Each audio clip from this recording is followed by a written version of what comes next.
In this tutorial we'll be looking at the fill settings. Let's select a couple of topics and go into the fill settings. The first option is whether you want to draw fill or not. Then we have the solid fill color, and as you would expect, you can use the normal color panel to select the fill color. Tap the Simple Gradient button to use a simple gradient. You can set the start and end colors, and if you want to reverse the colors, just tap the double-ended arrow in the middle. You can set the angle to be horizontal or vertical, or use the angle control to either increase or decrease the angle by 15 degrees, or you can tap on the number and type the angle that you want to use. But if you want finer control over the shading, you can choose the Advanced Gradient option. The Advanced Gradient control allows you to add as many color stops as you like to define the gradient. To add a color stop, tap at that point on the gradient and a new color stop will be added, colored according to the color at that particular point in the gradient. If you want to just make small adjustments to an existing gradient, you could just exit from the color picker and drag the color stop to a new position. But of course you will more often want to add a color stop that is a different color, so just select the color that you want to use.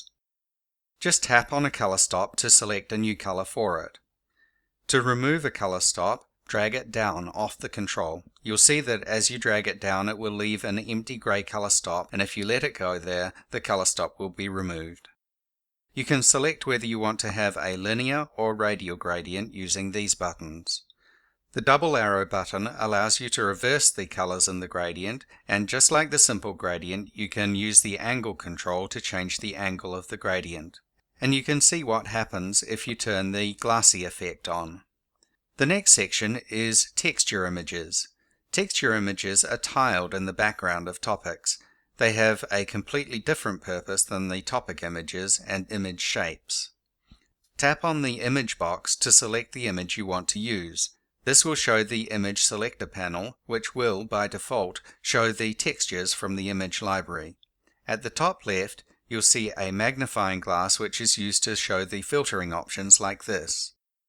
You can see here that I have searched for green, so it is showing the green images. You'll find that because we're dealing with just background textures, the categories are not applicable to many of the images. The filter options are the same for the Images section and are much more relevant there, as you can see. When you go to the Photos section, you'll see all your photos no matter what album they're in.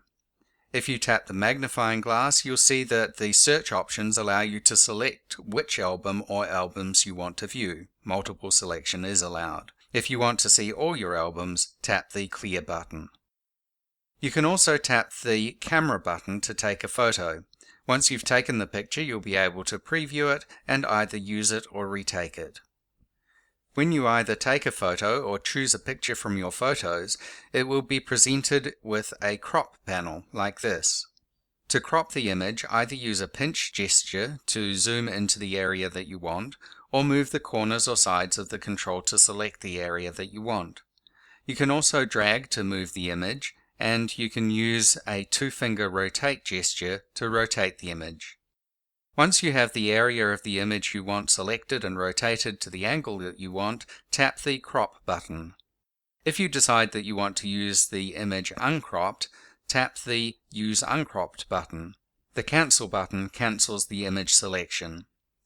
Once you have selected the texture image, it will appear in the main panel like this. At the top right corner of the image is an X button which allows you to delete the texture image. Tapping on the image allows you to select a different image, and the two sliders allow you to adjust the scale and opacity of the texture respectively. By default, the scale is 50% so that the image still looks good when you zoom in or print your mind map. This setting allows you to inherit all the fill settings, including the glassy effect and texture image if there is one set. And of course you have the option to reset the fill settings to the default, which is derived from the theme that you're using.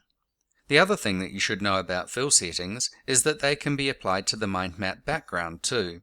So if you tap on the background to deselect the topics, then go back to the inspector, you can change the fill settings, but a couple of things are disabled. You can't set a glassy look, since that would look pretty strange over the entire map background, and you can't have children inheriting the colors, since we're dealing with the canvas and not topics.